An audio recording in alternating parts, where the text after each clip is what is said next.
welcome back to my channel. Today I have for you my June wrap up. So June was a decent reading month. It wasn't as good as May was, but it started off strong. I had a lot of 5-star reads at the beginning of the month, and then it kind of took a little bit of a nosedive, and the books that I was reading were becoming just okay, and then there were books that I was pushing to get through, and I kind of found myself now in a bit of a reading slump where I just can't figure out what I'm wanting to read that'll catch my attention. So towards the end of the month, there were several books that I was reading at once. Some of them were e-arcs from NetGalley that I needed to get through, and some were physical books. And I would read a couple at a time, which I don't usually do because I just wasn't fully into the story and I needed to find what was going to make that better. And I was too far into these books to DNF them. So I kind of just took the loss and went for it. So my ratings are kind of all over the place, and so are the genres that I chose because I'm really trying to figure out what's going to get me back into the swing of reading and really immersed in it. This quarantine's been a great time for me to catch up on a lot of my reading, get through a lot of books in my TBR, but also at the same time, I've been in isolation and I've been reading so much that it's starting to become like, unfortunately. So I read a total of 16 books, and out of those 16 books, 4 of them were ebooks.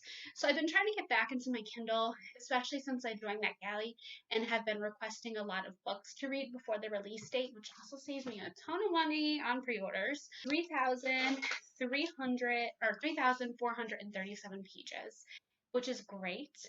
And that is just of the physical books that I read. My shortest book was a poetry book at 74 pages, and my largest book was a romance at 417 pages.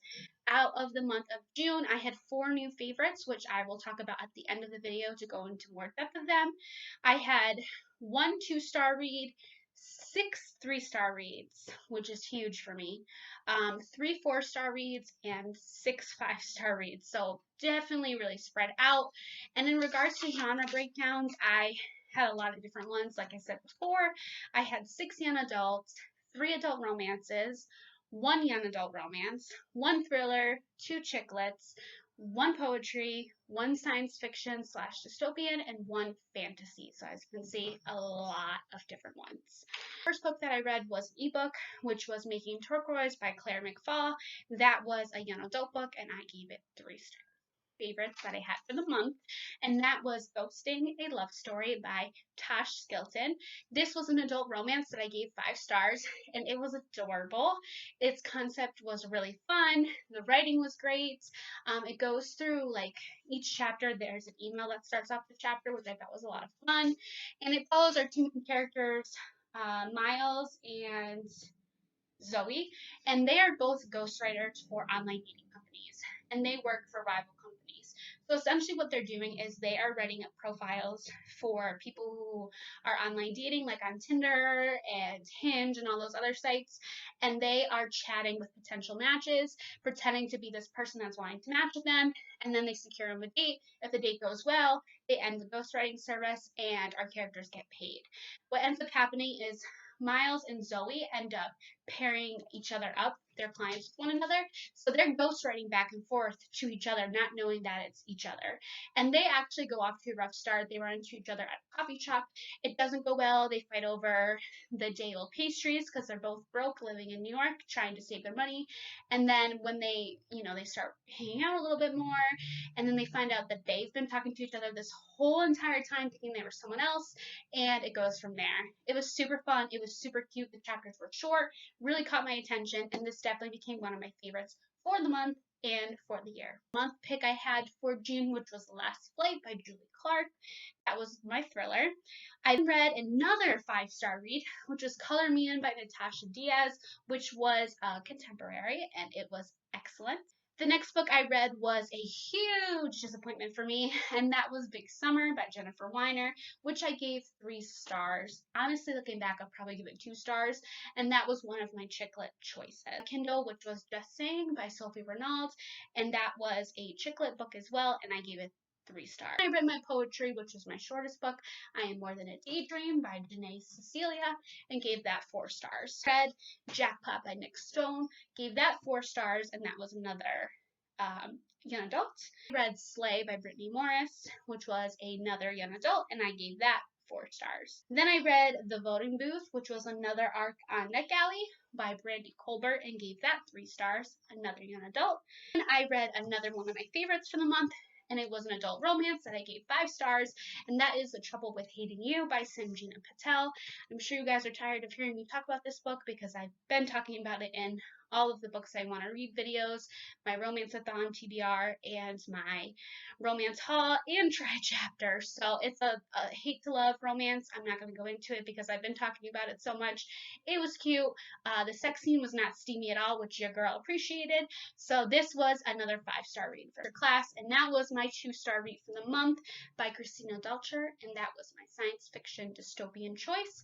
Typically don't go for the genre, but I did like her debut, and it was our book club book pick.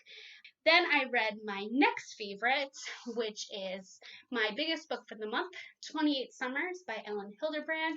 This book was amazing. I had such a book hangover when I finished it. It follows our 2 main characters, Mallory and Jake, who they met in the summer of '93, and through Mallory's brother Cooper, as he was having a bachelor party, and Mallory inherited this beach house on Nantucket, and she was hosting a bachelor party, and she reconnected with Jake, who she had talked to a few times when her brother was in college, and they kind of formed a bond over that summer.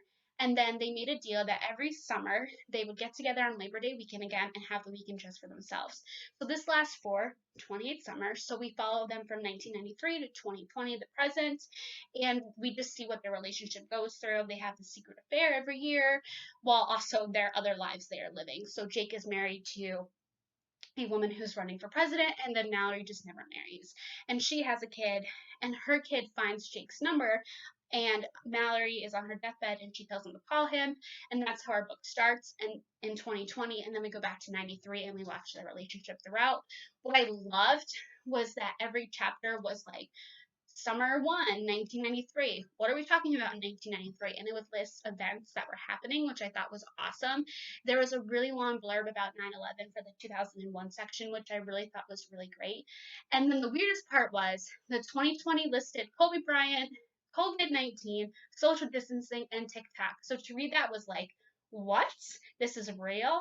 But this book was excellent. So then after that, I read another romance, a young adult romance, If You Only Knew by Karina Pickett, and gave that 3 stars. I read my last favorite for the month, which I don't have on me because I ordered a physical copy. It was an arc that I got on NetGalley that comes out at the end of July, and that is This Is My America by Kim Johnson.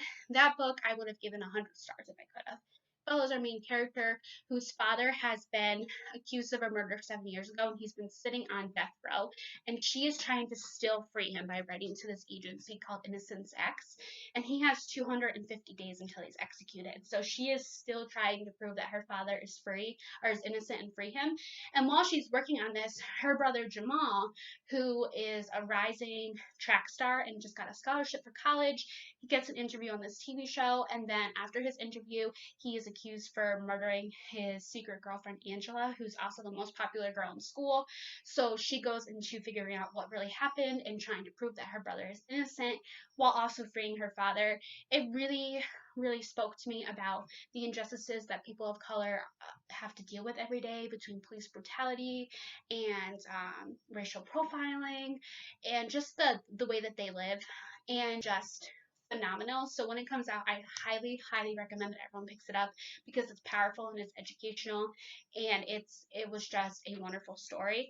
I bought the physical copy because I can see myself wanting to lend this out to people and rereading it and talking about it in the future.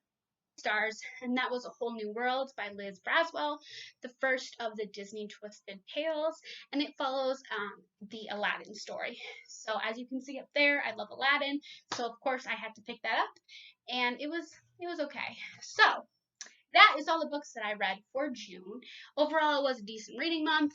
I know I kind of went through the books quickly. I don't have them all on me because I unhauled them or let people borrow them, or they were e-arcs. So I'm not going to go through every single one besides my favorites like I did. So let me know what you guys think. I will post below the books I did read in case you want to look more into them on Goodreads.